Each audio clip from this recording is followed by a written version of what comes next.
right, good morning, everyone. Let's get started. It's my pleasure to welcome you all to today's Region 4 Project Echo session from the Emory University Serious Communicable Diseases Program, run in conjunction with the Southern Regional Disaster Response System and the National Emerging Special Pathogens Training and Education Center. My name is Gavin Harris. I'm an adult infectious diseases and critical care physician, and I have not yet had my coffee, so I apologize. I'm the Director of Education and Outreach for the Serious Communicable Diseases Program and your host for today. Before we begin, please know that we will be recording this session, and your data, while used for informative purposes, will be kept confidential. Now, for those unfamiliar, ECHO is an acronym standing for Extension for Community Healthcare Outcomes, founded by the University of New Mexico. It's designed to disseminate and amplify best practices in a collaborative and interactive manner. And if you're interested in participating in future sessions, please reach out to us. Details will be at the end and on our website. As always, if there are any issues during the webinar, please send us an email or type in the chat. And if you would like to ask a question during the session, please type it into the Q&A feature. We will do our best to answer questions in real time, and we'll discuss as many questions live as we are able. If we don't get to all questions, we will post a recap addressing those topics on our website when the recording to this session is available as a podcast next week. These sessions are accredited for continuing education credits by the AMA and the ANCC. Credit can be obtained for attendance upon completion of a survey at the end of this session. Now, the presenters and the planners of this session have no financial conflicts of interest with ineligible companies to disclose. And now for today's agenda. As always, we will start with the Region 4 SITREP, but today's session will follow a slightly different format as it is intended to be an interactive panel discussion based upon several illustrative scenarios. This will be followed by moderated Q&A. And now it's my honor to introduce our guests for today, two incredible women from whom I have learned and continue to learn so much. First, I'd like to welcome back Ms. Carrie Love, the Corporate Director of Infection Prevention for Emory Healthcare. Ms. Love is soon to be Dr. Love, currently completing her PhD in Translational Health Sciences at George Washington University, a Fellow of the Association for Professionals in Infection Control and Epidemiology, or APIC, and someone who has published and co-authored many articles and book chapters in infection prevention during her over 30 years of healthcare experience. She is also the first nurse from the Office of Quality to ever receive the Daisy Award for nursing at Emory in recognition of her leadership during the COVID-19 pandemic. Importantly as well, she's also one of the course directors for our Special Pathogens Regional Training courses. Next, I'd like to welcome back Dr. Anna Yaffee, Associate Professor of Emergency Medicine who practices at our two flagship hospitals in the Emory system. Dr. Yaffee is also the Emergency Medicine Liaison to our Serious Communicable Diseases Unit, assisting with local and regional frontline preparedness, and also co-leads the Adult Care Work Group for NETEC. She's a former Lieutenant Commander in the U.S. Public Health Service, as well as a former Epidemic Intelligence Officer from the Centers for Disease Control. Welcome to you both. And now to place this session in context, the Emory University Serious Communicable Diseases Program, in conjunction with the SRDRS, puts together situation reports on special pathogens of concern for our region, HHS Region 4. These SITREPs are typically published on our website, social media channels, Emory Department of Medicine YouTube channel, and listservs. Here is the current HHS Region 4 Special Pathogen SITREP. First, some positive news. On the 13th of March, Tanzania officially declared the end of the Marburg virus disease outbreak after recording no new cases over 42 days since the death of the last confirmed case on the 20th of January this year. The outbreak, with 2 confirmed and 8 probable, carried a 100% case fatality rate and was the second the country had experienced. With support from WHO, Tanzania improved its preparedness capabilities in training and surveillance. Next, neighboring Uganda continues to experience an Ebola Sudan virus outbreak with the discovery of new unlinked transmission clusters. The outbreak was originally declared on the 30th of January after the index case traveled from Mbale to the capital Kampala, and by February 18th, the remaining hospitalized patients had been discharged, leaving the case fatality rate at 11.1%. However, earlier this month, on the 5th of March, an infant who died was found to have Sudan virus, and further investigation revealed close family members had died in February of unknown illnesses, likely probable cases, and without links to the original cluster from the western regions of the country. Additional contacts have been reported who are symptomatic, and concern for undetected transmission remains high, given the porous borders and political instability in the region. Also in Uganda, on the 14th of March, the Ministry of Health confirmed an outbreak of Crimean Congo hemorrhagic fever in the district of Kigegwa, where there currently is at least one confirmed case with several suspect cases in isolation units. We are entering the peak season of CCHF in the Northern Hemisphere, which is typically April through October. Next to Nigeria, where the Lassa fever virus outbreak continues to decline in parallel with historic seasonal trends. Most of the country is entering the rainy season now when we see decreased spread, though vigilance in the U.S. is still paramount. As of the most recent official report released by the Nigeria Center for Disease Control and Prevention on the 9th of March, there have now been 2,960 suspect, 563 confirmed, and 103 deaths this year, a case fatality rate of 18.3%, which is similar to prior years. Young people ages 21 to 30 continue to be the most heavily affected demographic, and in positive news, no new healthcare worker infections have been reported in the past several weeks. Now eastward to India, where in the state of Karnataka, chiassonar forest disease, or KFD, has been confirmed the cause of death in a human, a first for this year. In 2025 thus far, there have been 95 confirmed cases, and last year there were 13 confirmed deaths in total. And in neighboring Bangladesh, the Institute of Epidemiology, Disease Control and Research reported earlier this month that the 3 confirmed cases of Nipah virus this year have unfortunately died, a 100% case fatality rate. Patients infected with Nipah from the consumption of raw date palm sap contaminated by bat saliva typically show symptoms earlier than most viral hemorrhagic fevers, usually within 5 to 7 days of exposure, and severe cases almost uniformly display encephalitis. There are no known effective medical countermeasures. And lastly, in our busy month to highly pathogenic avian influenza, or H5N1, since our last sit rep, there have been 2 additional confirmed cases in our country, bringing the national total to 70, with at least 7 cases pending confirmation in 17 states. At this time, there are no known critically ill patients, though testing continues to lag behind clinical needs. Importantly, there is still no evidence of person-to-person transmission, but more poultry outbreaks have been confirmed in 4 new states this week. And globally, Cambodia reported another pediatric case of H5N1 in a young child with exposure to sick poultry, raising the country's total this year to 3, with 2 pediatric deaths. And separately, the UK Health Security Agency on the 24th of March confirmed an H5N1 outbreak during routine surveillance testing in sheep at first. And finally, there have been no reports of suspect or confirmed patients with special pathogens of concern in Region 4 at this time. For more resources, visit us on our new website at scdp.emory.edu. All right, and now, as always, before we delve into the main topic at hand, I wanted to first pose some interactive poll questions to our audience to gauge our base comfort level with this topic. They should be up on your screen now. The first question, are you aware of how the principles of identify, isolate, and inform may be applied in different contexts as related to high-consequence infectious diseases? And 2, how confident do you feel about making decisions related to personal protective equipment in the setting of HCIDs? If the audience could please vote now.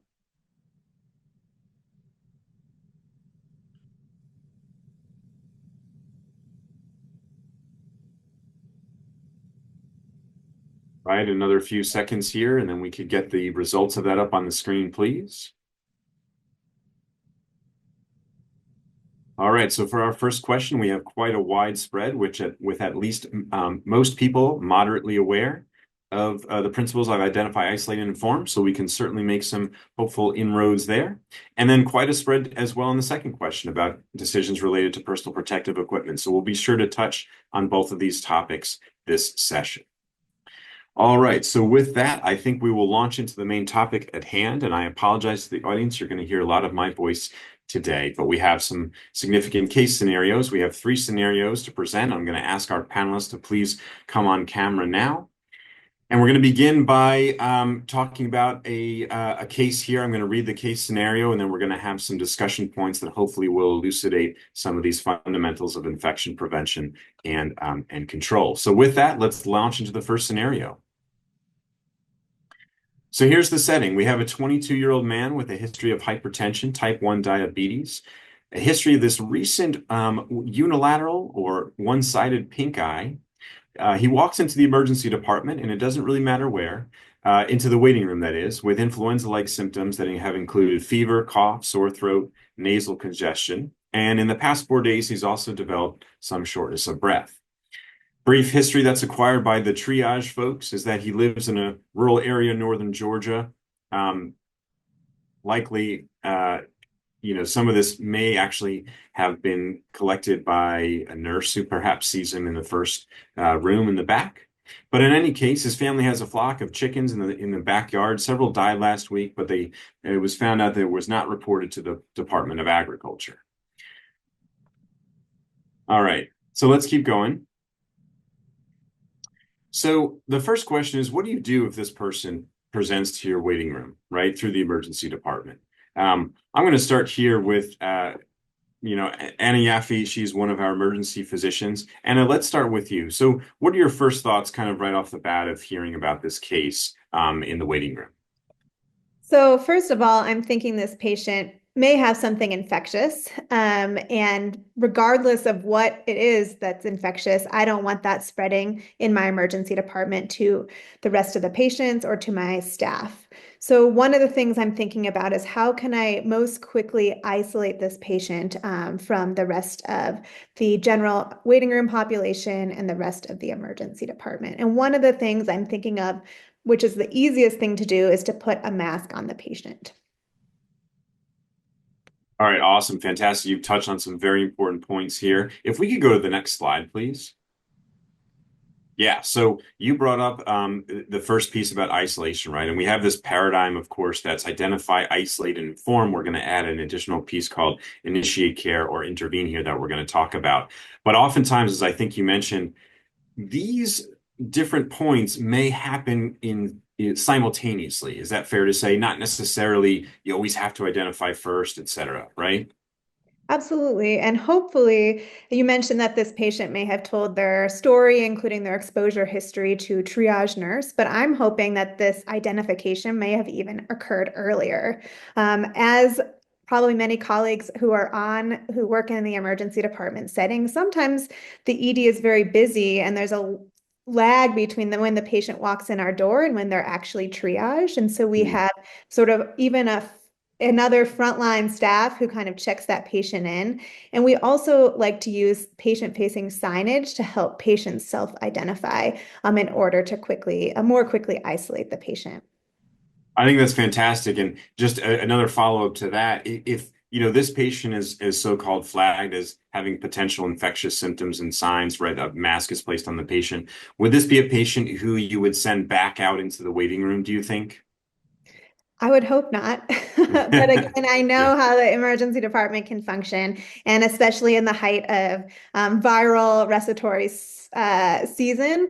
Unfortunately, sometimes these patients do end up back in the waiting room, but I would hope, especially because of the unique exposure history, maybe an astute triage provider is thinking about H5N1, given the exposure to deceased chickens, that maybe that patient would be brought more quickly back into the emergency department and isolated in a room. All right, fantastic. Um, so let's actually keep going to the next slide then, please.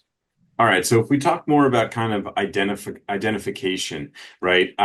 So this is where you mentioned on your initial differential, we want to make sure we don't become, anchored in specifically one thing, right? So when we talk about additional symptoms to be elucidated, are these questions that you think, regardless of whether there's an outbreak or not, that our providers and nurses and triage folks should be aware of? I think so. And I also like to simplify it for our staff. So these symptoms that you're showing here are typical symptoms of maybe a viral hemorrhagic fever. As you can see, they're very nonspecific, and I will say the vast majority of patients presenting to the ED may have one of these symptoms, which makes it a bit difficult to more fully identify a patient who may be at risk. One of my recommendations is to use a universal symptom and travel and exposure screen. So that universal symptom screen includes a new fever, cough, or rash that gets a lot of the things that we're concerned about.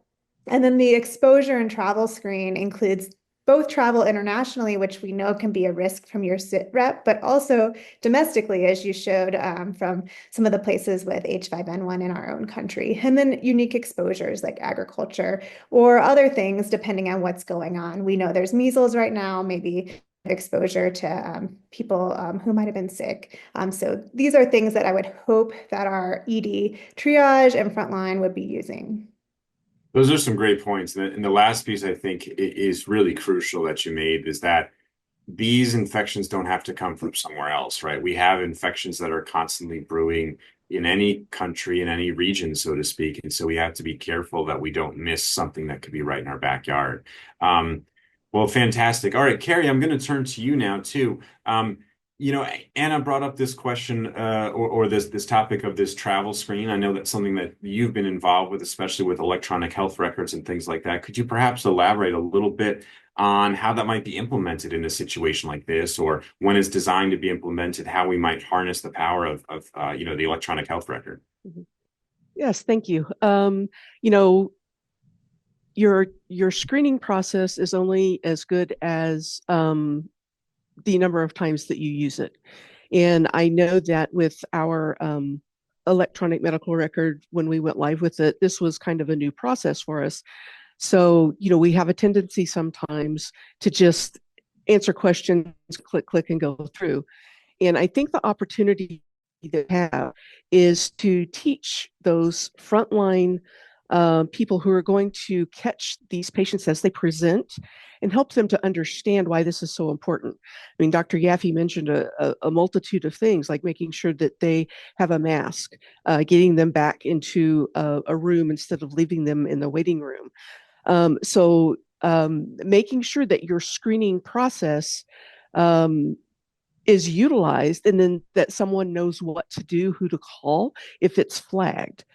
So in the case that someone had a fever, vomiting, diarrhea, severe headache, and they had traveled internationally, and you put that in and you get a flag, well, don't just blow by that. That means that something has, it's something that we need to pay attention to, and that we need to dig deeper into that travel history so that we understand what the true risk really is. Something else that can be effective that they've already spoken to is that self-identification, in having a signage and masks available, tissues when the person presents, in multiple languages, so that they know that this is an expectation. If you're ill, please put on a mask, so that as they're interacting with our frontline staff, we're not spreading unnecessarily as they're there. So, and I'll just add this, people can come into the ED, they can present at an information desk, they can come into a clinic. There are multiple different points of entry. So make sure you think about that and not just the ED, because there's many ways these patients can present and could cause, exposures unnecessarily. Yeah, those are great points, Carrie. And I'll just say, so we have three scenarios today, and they're each going to be in a slightly different setting. And we'll talk about the outpatient setting in a moment. But you raise excellent points that people can present at any point of entry in the hospital. And it's important to think about where those might be, or even at an outpatient facility. Awesome. Let's go to the next slide then too, because I think that'll help elucidate and kind of move us through this process, right? So this has already been brought up, and we have the patient, and we mentioned in the setting, they have some respiratory symptoms. They've been identified as having some recent exposure. So the first thing is what we mentioned was we want to place a mask on the patient, ask the patient to wear a mask. And then the question becomes, where do we put this patient, right? And how do we monitor, how do we care for this patient? So, Anna, I'm going to go back to you, right? So we placed a mask on this patient. We want to place this patient hopefully in a private room, right? Because they may have some exposure to some pathogens that could be circulating with the door closed. Is that enough for some of these patients? Is that sufficient, at least in the time being? Let's assume, right, the patient's ambulatory, they've walked into the waiting room. So we want to be thinking about transmission-based precautions for our patient. So we want to think about our differential diagnosis. What do we think is most likely in this patient? What's kind of the worst case scenario in our patient? And we want to be using both isolation measures that support universal and transmission-based precautions for the patient for both our PPE, but also how we house the patient. So we have a respiratory patient here. We're probably thinking, is this something, a droplet kind of transmission, or maybe is this something in the worst case that's airborne?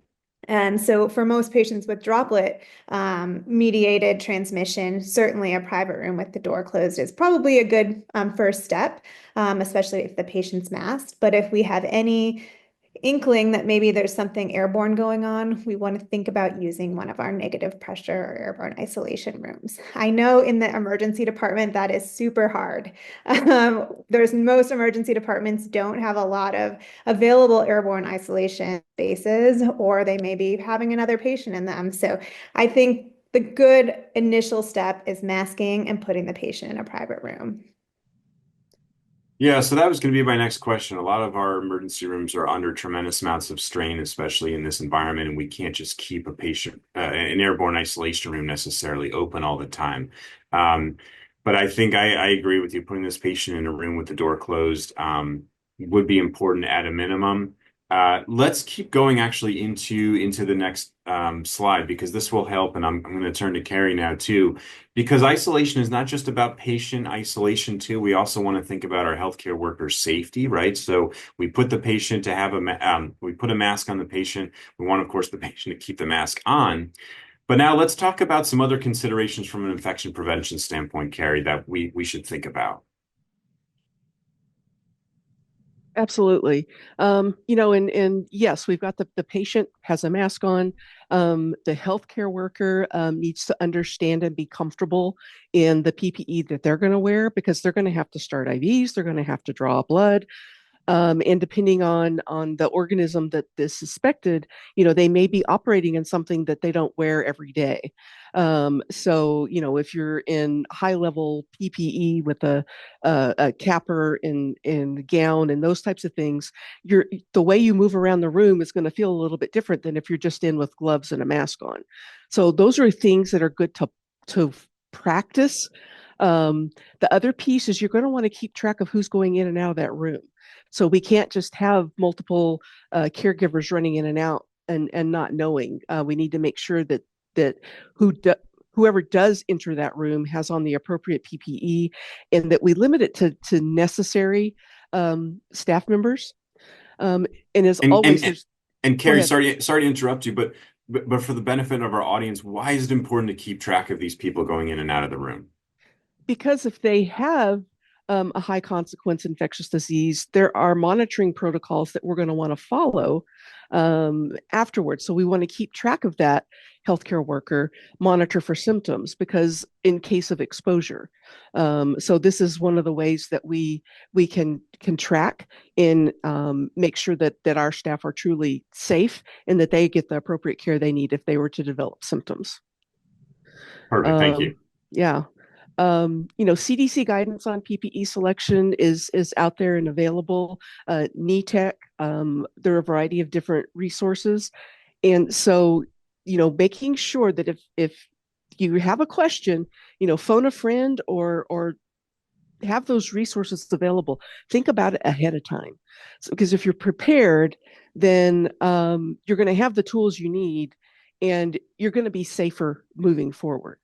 Another thing that we like to talk about is having a checklist and making sure that there's not any unnecessary pieces of equipment and different things in the room.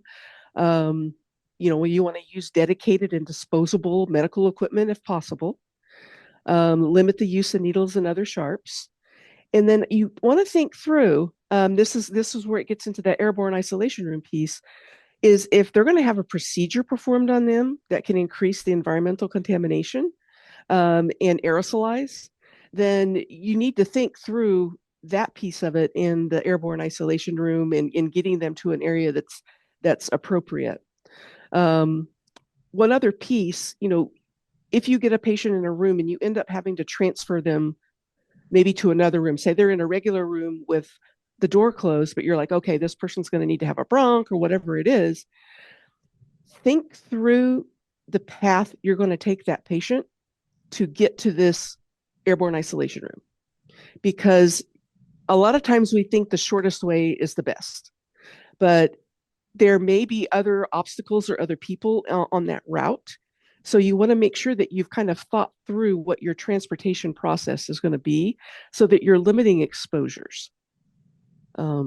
Yeah, so those are all great points. We'll hopefully, elaborate on some of these going forward too. But I think one of the main takeaways from what you just mentioned is that it's great to have a plan, but everyone has to be familiar with how that plan is going to Yes. be in actuality, and you have to practice it, right? Yes. So with that in mind, let's go to the next slide, because we're still on this isolation piece, and let's talk about a little bit more about what personal protective equipment should someone think about in this specific situation. So next slide.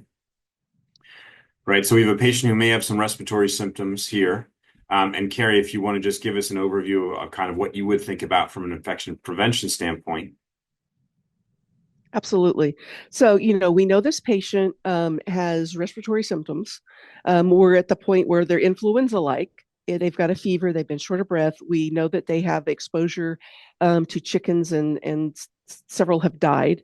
So this is where the minimum PPE for a suspect case would be an N95 face mask, a full face shield to protect your eyes, a fluid-resistant gown or coveralls, gloves.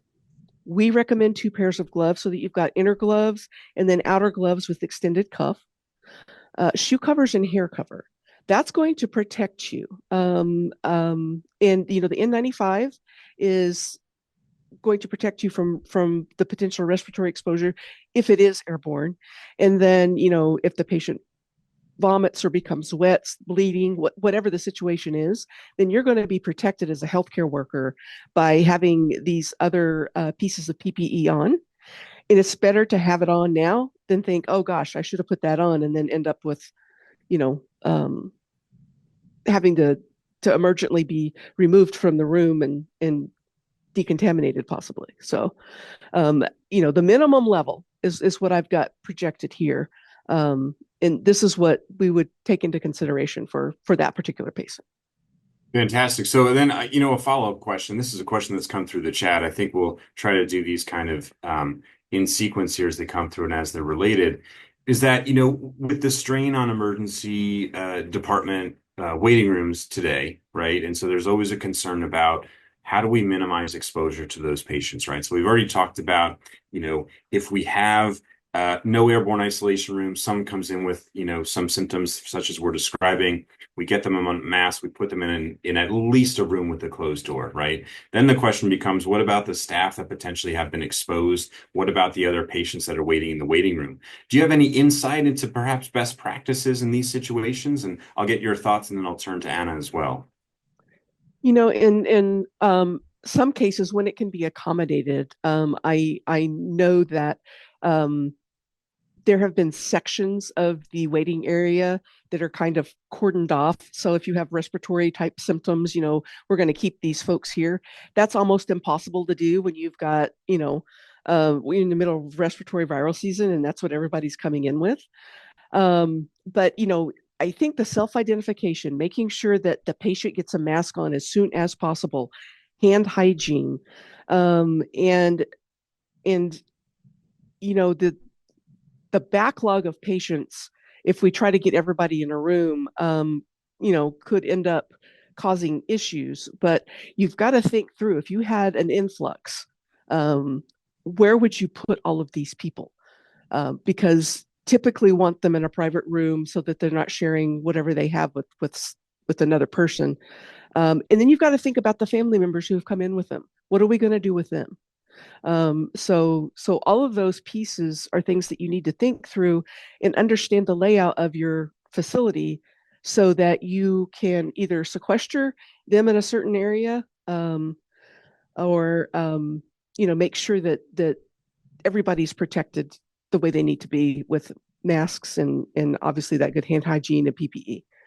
Fantastic points. Anna, I see you nodding quite a bit, especially when Carrie was mentioning the piece about like putting up partitions and things like that. I know, during peak respiratory seasons, we have put up temporary tents at some of the Emory hospitals too. And I was wondering if you could speak more about, coordinating or cohorting potentially.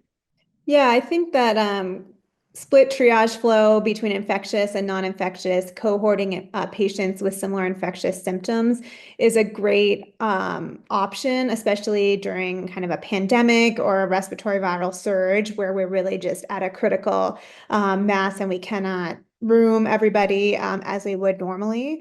So I think that's one nice tool that we have. I think we also have some engineering controls that we can use within our waiting rooms to help kind of protect the general waiting room population. Things like really good ventilation, really flow and turnover in the waiting rooms. Some facilities use HEPA filters in their waiting rooms for the airflow as well. And then having enough space in your waiting room so that patients are really not crammed in there with each other as much as that's possible. I think some of those engineering controls can really help make our waiting rooms a lot safer.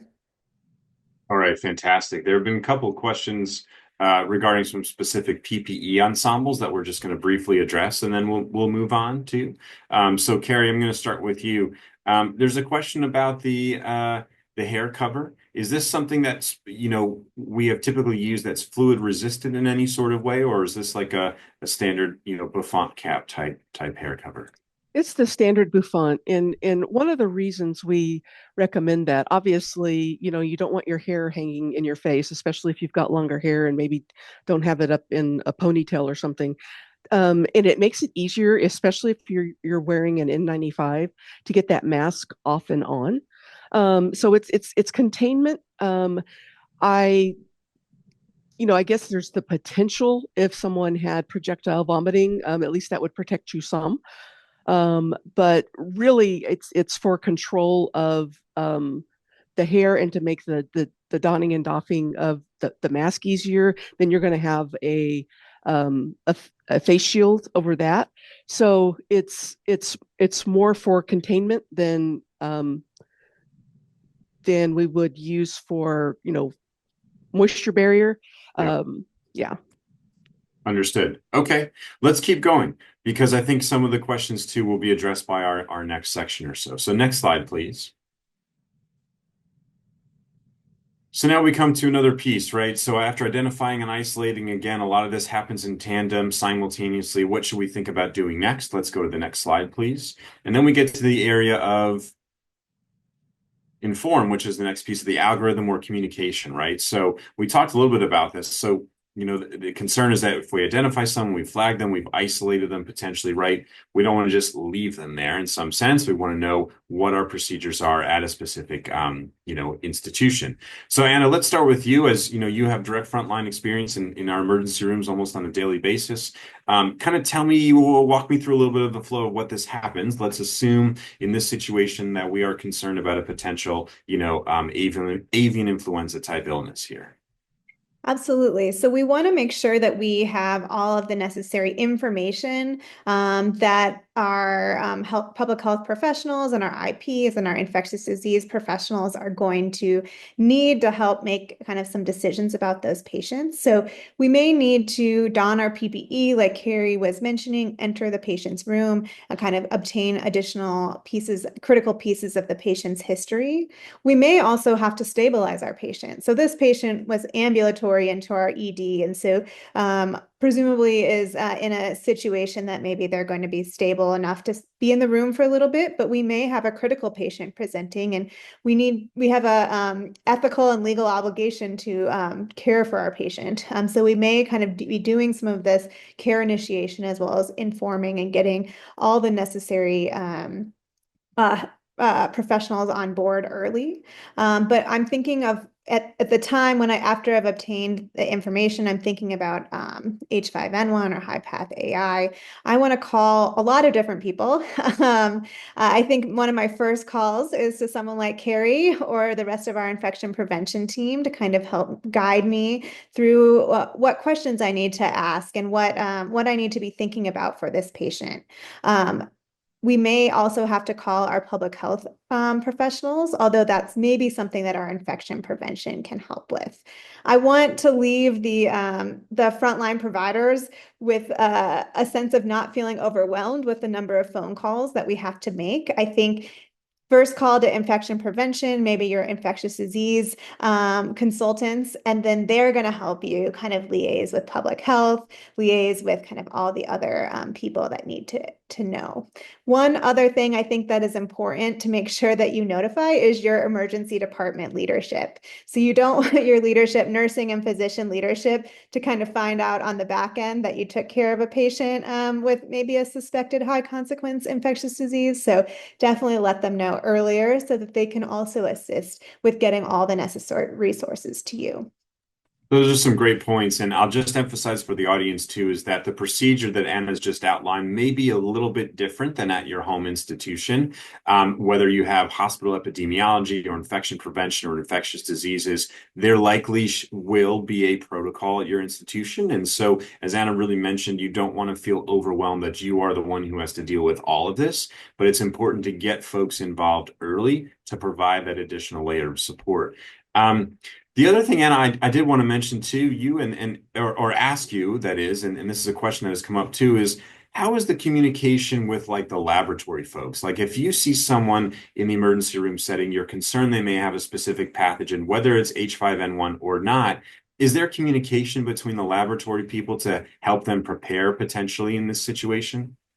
Absolutely. Yeah, we definitely should not be sending any specimens from a patient suspected of having any high consequence infectious disease to our lab without touching base with them to be sure that we're sending the right sample, that they're able to even process that sample, kind of like what their recommendations are. We definitely don't want to be exposing our lab colleagues to anything without their knowledge. And that brings up a great point that there's a lot of other staff that need to be informed. So think of all the people that may enter emergency department patient's room at any one time. We usually have emergency department registration, environmental services, ED techs, EKG, phlebotomy, lots of people who may not be quite aware that this is going on. And so we definitely want to have kind of a widespread notification and use appropriate signage to kind of have people double check themselves before they're entering a room to be sure that they need to be entering the room and that they're in the appropriate PPE. Sorry, I was on mute. I was just going to say absolutely. Carrie, is there anything that you would like to add before we moved on? We move on. I guess I would just, from a patient perspective, helping them and their family understand what's going on and why, we've got all this special equipment on and, what's actually going on. Keeping them informed will help keep them calm, and keeping their family, informed, I think is important, because we can't forget we're treating a human here who's probably scared. So it's just making sure you have that communication and are explaining and helping them understand what's happening and what your steps are. I'm so glad you brought that up, Carrie, because that's actually my next slide. So if we could advance, please, or at least the topic, right? So we're doing all this, we're informing all these people, we're potentially ordering laboratory tests, we're putting on all this equipment, but what's happening with this patient, right? As Carrie mentioned, they might be scared, they might not understand what's going on, they may be speaking a different language, and yet, we have this algorithm that we're following. So we don't want to forget that we have to treat this patient, right? And so we have this identify, isolate, and inform algorithm, but there's that other piece that's really we want to be able to initiate care and provide safe care for this patient, right? So I just wanted to bring that up. We'll talk a little bit about it more in several of the other scenarios. So let's keep going to the next slide then, which has to do with care itself, right? So Anna, I'll start with you. So what kind of testing in our situation, right? We have this young person who has type 1 diabetes, has respiratory complaints, exposure to poultry that has died in the backyard. What kind of testing would you initially send off in this situation, assuming we were doing it safely and under the appropriate precautions? Yeah, so we want to we want to work up our patient using our broad emergency department differential. So we're thinking about somebody with respiratory illness. So we're thinking about potentially a viral swab, if our lab can do that, to test for influenza and other types of respiratory viruses. We're thinking about a chest X-ray to kind of get a view, see if there's any pneumonia or any other kind of lung inflammation. And then I'm also thinking in somebody that has comorbidities about cardiac risk factors for some of their symptoms. So maybe do we need to get some cardiac markers? Do we need to get an EKG? And then also checking their electrolytes, given the history of diabetes, is probably something I would do if our lab had the capabilities. Those are absolutely fantastic. I sincerely appreciate that as well. And then before we move on from this specific scenario, Carrie, I just wanted to bring up a couple things too. Perhaps you can help us with. So, number one, as Anna mentioned, right, we have infection prevention, say at the hospital. We are concerned about this patient. We want to let them know early so we can start an appropriate communication chain. But then the question becomes, and I think you brought this up, right? What do we do with the family that's there? Are there specific personal protective things we should think about with them? Do we let them into patient rooms? Do we make them leave and go wait in their car or someone else? What are your thoughts on this, assuming this specific scenario? Yeah, I think until we have a better understanding of the patient history and on what risk level we are, I think it's safer to keep that family out of patient rooms. We don't want them wandering around and going to the cafeteria, and possibly even having them mask, and either set aside in a different area. It seems kind of cruel to send them out to the car when they're worried about a loved one, but in some places that might be the only option. And if you've got their phone number and you can call them and let them know, okay, you can come in. And but those are things you need to think through, so that you're not kind of caught off guard. Um, you might have a separate consult room that you can put them in, depending on how it's set up. But I do think you need to think very carefully about the exposure they may have had to this patient, and could they also be spreading this virus or whatever it is, as they're just sitting in a waiting room. Absolutely. Okay. In the interest of time, let's keep going then. Thank you so much for that. We're going to go to our next case scenario. This is scenario number 2. So we're going to have a different setting, different patient presentation here. Okay. So a 46-year-old woman from Georgia, the state of Georgia, presents to her local facility's urgent care clinic. Okay. So we're in a different facility now on a weekday morning with the development of a fever to 103.4 degrees Fahrenheit, abdominal pain and body aches times 3 days. She goes to the registration desk there, where on their travel and symptoms screen, it's found that 10 days prior, that should say she had returned to Georgia following a medical missionary trip to Kampala, Uganda. And I've left a map of Uganda up there, and you can see Kampala is the capital in the southern part of the state on Lake Victoria. Once they've identified that, the patient's given a mask and is taken back immediately to a previously identified isolation room for these purposes, with a door that does have a small window where she sits down in a chair there. But unfortunately, 10 minutes later, she now vomits in the room. So with that in mind, we have a patient, I'll just summarize briefly, who initially presents as a so-called dry patient with these abdominal symptoms and fever, and then becomes what we refer to as a wet patient with vomiting in the room that she's taken back to. Okay, so with that, let's keep going. The next slide, please. And I'm going to start with you in this situation, and what might things you would be thinking about in this situation, right? We have this woman who previously returned from Central Africa and now comes back with these symptoms and now is vomiting. Absolutely. So, I mean, common things being common, right? We have a fever and a return traveler.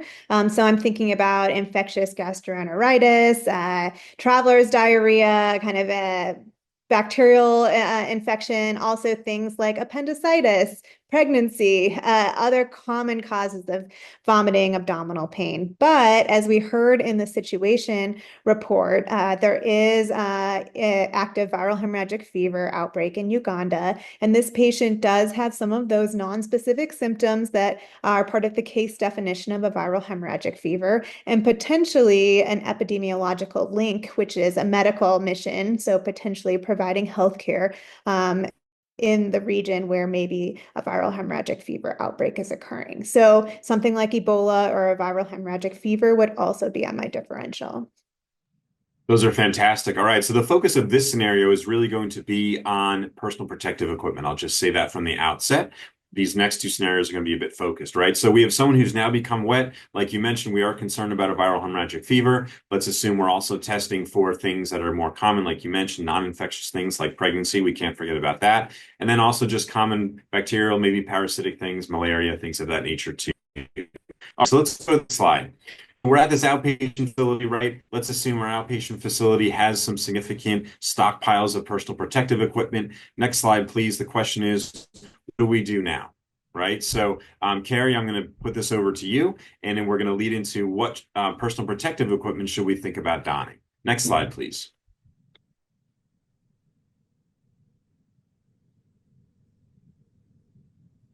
Okay, so you've got a patient who's vomiting, and as Dr. Harris said, this is a wet patient from some of our terminology. You want to protect the healthcare worker from the blood and body fluid exposure, like you would for any type of emesis or diarrhea. In this case, what we would recommend is a capper with a surgical hood that has that full face shield and helmet. You're going to have an impermeable gown or coverall on, 2 pairs of gloves again, that doesn't change.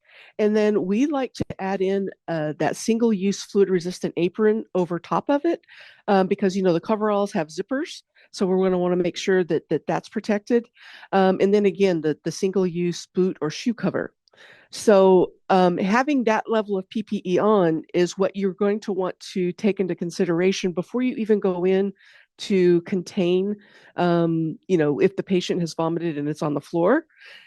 You have to make sure you have that protective equipment on before you go in to do that.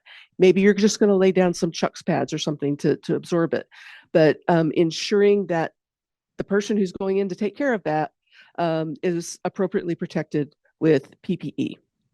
So great points. And Carrie, I was wondering if you could help us kind of tease out, drawbacks or benefits in using, say, like a PAPR or, contained capper-like system versus like an N95 with face shield. And if there are any points you think facilities might consider when they're thinking about that. Yeah, I think in some cases, I think that the capper PAPR with that full face shield allows for good visualization of the face so the patient can see the caregiver's face. So that sometimes is helpful. Unfortunately, it is difficult to hear with those on. So you've got to balance that. I think the comfort of the person wearing it is higher with a capper PAPR than the N95 with just a face shield. So there's trade-offs there, and you have different doffing processes for an N95 versus the capper PAPR. And the N95 is disposable. The components of the capper PAPR, you got the hood that you'll dispose, but there's the rest of that equipment. And what are you going to do with that? Who's going to clean it? And is it charged?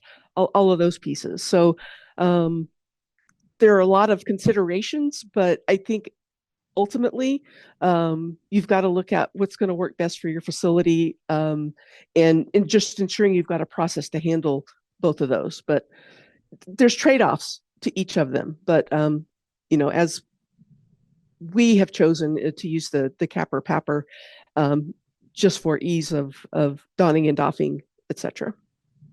I think one important thing is that the person putting on the PPE should be comfortable with the PPE. So if this is the person's first time wearing a capper or PAPR, maybe that's not the right PPE for them, and really they should be using an N95, something that they're a bit more comfortable in using, because we just don't want to put healthcare workers in a situation where they're using unfamiliar PPE, they're having to doff unfamiliar PPE, and they're really more at risk of contaminating themselves than using something that they're familiar with. Excellent points. And that's where a trained observer comes in handy to make sure that they're getting the PPE on in the correct order and when they go to doff it. And that's an excellent point. If they're going to wear an N95, also make sure they've been fit tested and they know which type of mask they've been fit tested to. Very, very important, because if that mask doesn't fit appropriately, you're not going to get the full filtration that you would normally get. Those are all excellent points. And I guess one of the questions that comes up is, when we first identify this patient, and I'm going to direct this to you, how likely is it that we would, let's change the setting now a little bit for the purposes of this question. Let's switch back to your emergency room, right? You're concerned about this patient who has this recent travel history, they vomited, up front in terms of our assessment, we'll use that term, assessment level personal protective equipment. Would you consider in these situations to wear this high level PPE that Carrie's just walked us through? Yeah, I mean, I think as soon as we think about this high consequence infectious disease, like a viral hemorrhagic fever for our patient, we want to be donning a degree of PPE. But I think a comment in the Q&A is absolutely correct.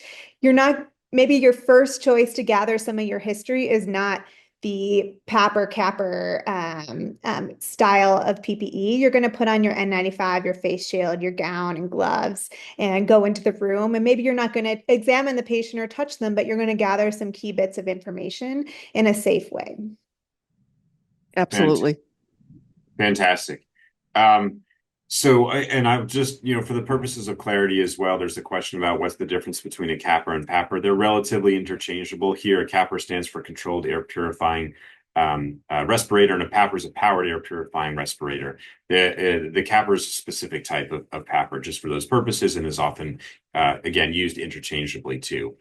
Okay, great. So you're absolutely right about the assessment level PPE and how we might approach it. Another consideration, and this will be the last one for this scenario before we do have to move on, is what if this is a pediatric case, Anna? How do we deal with the separation of the parent and the child, or at least what considerations might facilities think about? That is so tough. I think it's very challenging to separate a parent from a sick child. And maybe some facilities may choose not to do that. And I think it's sort of a facility level decision in some ways. But I think if you leave the parent, there has to be some parameters, like kind of are they then not allowed to leave the room, and kind of like what the rules for the parent are. There are also innovative technology, so iPads, things like that some facilities will use for the pediatric patient, so that the parent can be separated out of the room but still present with the pediatric patient.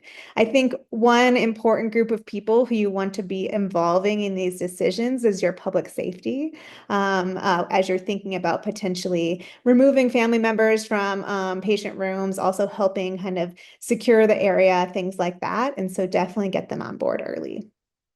Fantastic points. Okay, in the interest of time, let's keep going here. If we could go to the next slide, please. And I'm just going to put this up for a couple seconds here.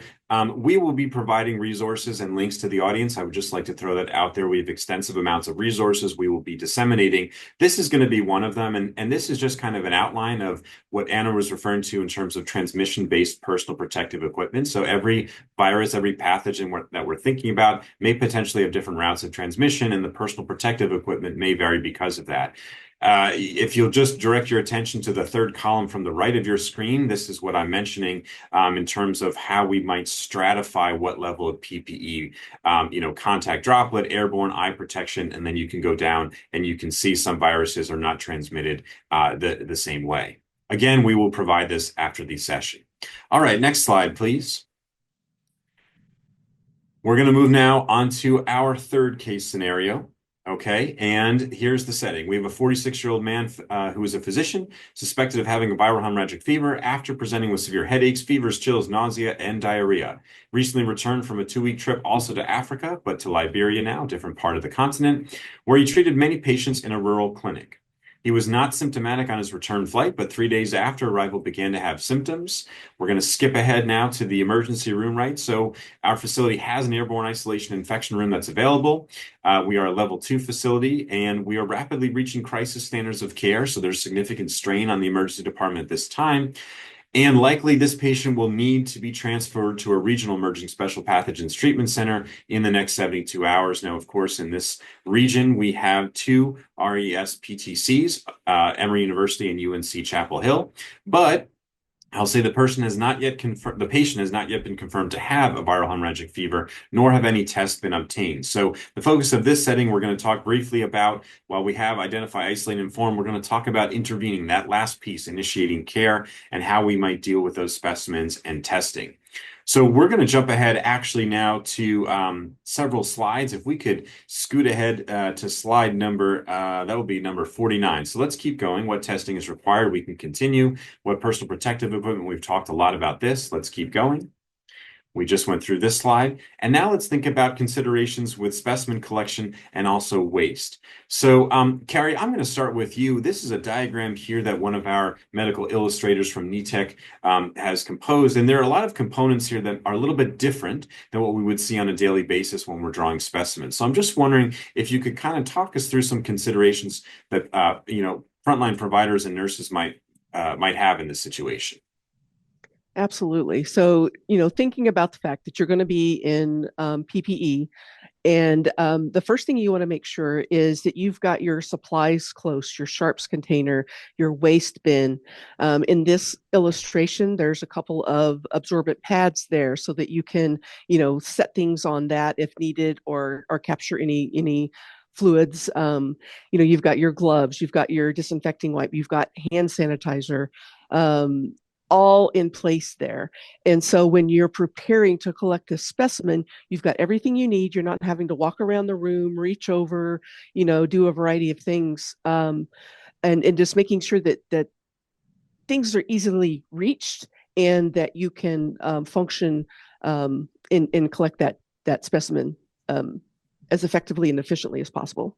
Those are fantastic. We have a saying in intensive care medicine that the 100% success is guaranteed by 99% of setup, right? So what you're mentioning is making sure you have all the tools at your disposal so that we're not risking additional contamination, like you said. Okay, and then Anna, once we've drawn our specimen, are there, certain considerations for transport? Do we want to then just put this into the pneumatic tube system of the hospital, like our other lab tests? Absolutely not. So we want to do everything very intentionally as we're caring for this patient. So the minimum amount of blood that we need to kind of for our tube, we're not drawing a rainbow here like we might do in the emergency department. We want to just take exactly what we need, and then we want to decontaminate the tube that after we've drawn them with our quaternary ammonia complex wipes. We want to place those into specimen bags, wipe off the specimen bags. We're double bagging. We're putting in a special transport vehicle, which we're also wiping off, and then we're going to hand off to somebody who will actually take that personally to wherever it is going to be tested. Maybe that's at this facility's lab. Maybe that needs to go to a state health department or another facility for testing. Absolutely fantastic. Okay, we're gonna go briefly through some of these slides just in the interest of time right now. And again, I just wanted to emphasize that the audience will be directed to these resources after the session. So this slide, as you can see, NETEC has in our resource library some fantastic resources for this. There are specific procedures that it walks through in terms of how to collect nasopharyngeal swabs on patients suspected of having high consequence pathogens. Next slide, please. There's different pieces to all this depending on what type of swab we are trying to obtain. Additionally, if there's saliva that we're trying to obtain versus sputum, the pluses and minuses, and also some collection tips. Again, we will be providing the audience with these resources. All right, let's go to our key takeaways now from the infection prevention standpoint, right? So to recap, we've talked a lot about identify, isolate, inform. Sometimes these operate at the same time simultaneously rather than serially. We talked a lot about the importance of hand hygiene, PPE, right? I want to emphasize this enough too. It is so important to use a trained observer or a safety monitor when we're donning and doffing personal protective equipment. The risk of highest transmission and self-contamination does occur when we are doffing this high-level PPE. As was just mentioned too by Carrie and Anna, we want to make sure we gather all of our supplies first when we're thinking about doing procedures. We don't want to rush. We do not want to rush. We do not want to rush. I just want to say that as a broken record. We want to be very intentional, as Anna mentioned, which I think is a very important word here. Next slide, please. And then, we talked about the travel exposure screen, right? We talked about the importance of masking. We also talked about, so say this patient does have a special pathogen, what do we do then? We want to make sure we do have a process in place. We want to practice, and we also want to remember that we are not alone as frontline healthcare workers and providers. Next slide, please. Because I do want to mention, right, this is an emphasis on, history and exposure, right? If this patient walked into our emergency room and he had just run a marathon, that'd be very different than if I told you this patient just got off a plane and all of a sudden maybe sweating because he has a fever, right? Does he have other infectious symptoms, right? Does he have a runny nose, or is this just a tissue he used to wipe his face? So we always want to think about, is our breathing, right? Is that because we've just ran and we've just exerted ourselves, or is it because we may have pneumonia? Are we tired again because we ran? Are we holding onto the door though because we feel like we're going to pass out because we're quite sick? So history matters, symptom screen matters. All of these are crucially important. Next slide, please. As I mentioned, we will be sending out a slide of all the resources to us. We've gone through some excellent questions and answers, and I do want to thank the audience for their exceptional participation today. We are going to put a poll question up just now, having gone through this session. If we could put this on the screen. How confident do you feel about now implementing the identify, isolate, and inform process as it pertains to HCIDs? If you could please answer that question now. While the audience is doing that, I do want to say a big thank you so much to Carrie and Anna for their expertise and for walking us through these different scenarios. Again, I want to say thank you so much to the audience for participating. Those questions that we did not get to, we hopefully will be able to address them when we release this session next week. Again, if you could please complete our brief survey to provide us with some feedback, and let's get the results of that poll question up on the screen.